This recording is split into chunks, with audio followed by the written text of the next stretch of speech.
We sat down with Yayoi Kambara, choreographer and Shin-Issei, on her upcoming dance production called IKKAI, means once, a transplanted pilgrimage.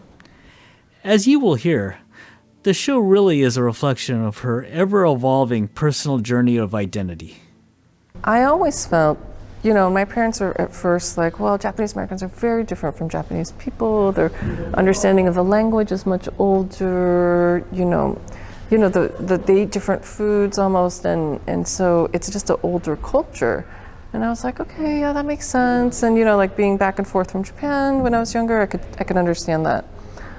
But as I became an adult and I started realizing, like professionally, for example, I had a lot of mentorship from Japanese Americans and a lot of encouragement.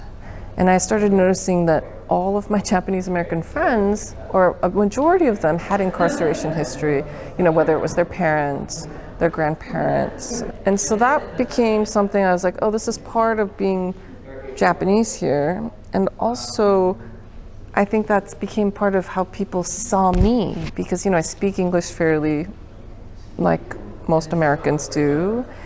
And being here, people are like, oh, you're Japanese American, and they kind of assume that I had this history. I moved to the States when I was 7. We moved to the suburbs of Los Angeles in the 80s, and that's when we started this diasporic Japanese life. We lived in Europe for a while. My sister was born in France, and then I came back here for college, and then basically I stayed in the US for all of my adult life. When I had kids, I was really welcomed into being parents with more Japanese Americans, with more Asian Americans, and my kids got to play Asian League basketball. They're part of the Enchantés and the Ardennettes, and those programs were really incredibly generous to me and my family and very welcoming, and that felt so important. Yayoi explains how her experiences with Japanese Americans has formed her Shin-Issei being. This experience of being accepted as Japanese American really taught me how to be a parent, taught me how to be an American.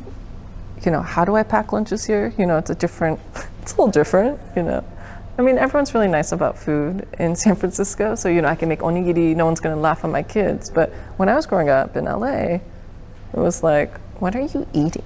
What is that? And my mom would make these beautiful lunches with like sausages that were in the shapes of octopus and like skewers of things, and they're like, ew, what is that? And I was like, well, this is my bento, And so not having that, I think, for the kids and not being othered was incredibly important. Yayoi's journey of discovery has led her to explain what it is to be Japanese American to her children. And then I was talking to one of my kids when she was 8. She was like, what's Black Lives Matter? It's all over the windows in San Francisco.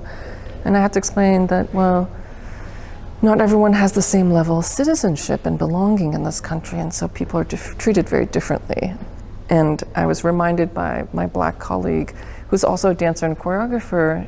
She's like, maybe you need to explain the Japanese American internment.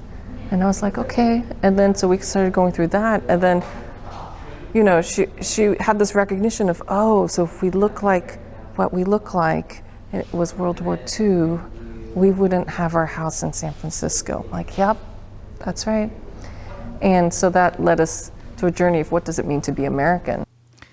Yayoi explains more about the meaning of the show's title and the Manzanar pilgrimage's influence on her dance presentation. And so this project has been amazing because it's 85% Japanese Americans, collaborative team. We have non-Japanese Americans on the team, but I think the cultural values of being Japanese American are deeply embedded in this piece. And I think you get to see the contributions of Japanese Americans through this piece. IKKAI is like this once, hopefully it's only once, but of course history is spherical. And we saw Japanese American elders go to Crystal City and like protest for these children that are incarcerated right now. This other phrase that I think Japanese Americans started using is nidoto, which I think is a very good one, like never twice, right?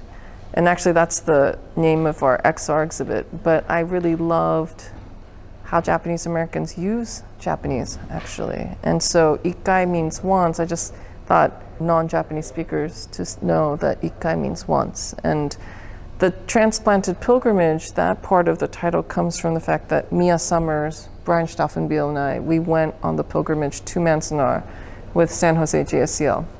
And our bus was 89 to 20, and we had the full range. And together we pilgrimaged to Manzanar. We learned Obon dance together. And actually that's the reason why Obon dance is present in this piece, is because, you know, I'm a professional dancer and I've had embodied experiences, but when I learned Obon dance in a Motel 6 parking lot, and I was like, okay, well, this is nice. You know, I like Obon dancing. I don't know why we're in a parking lot, but that's cool. Like, whatever, you know, like we're not at the temple or we're not in a, you know, matsuri of any sort, but that's fine. But when I arrived to Manzanar the next day and thousands of people were doing the dance, I had this like really amazing experience. I'm like, oh, this is why we dance together. This is the importance of dancing. And also just that that's actually an American contribution, right? These Japanese American dances are American contributions that we should all know. And yet, you know, how many people know about Bon Odori, right? Of course, working with PJ, learning about Eijanaika, it just deepens our understanding of Japanese American culture. And you know, this piece is really meant to be seen by Japanese Americans, of course. And I also felt like that's something unusual. Like, I don't think most work is made for me. What does it mean to have a concert dance piece that's really made for each other? It's not made for us. Let's hope that the lessons of Japanese American incarceration continue to be taught, and that the atrocities that led to their incarceration happens only once. This is Greg Gloria for the Nichibei Cafe.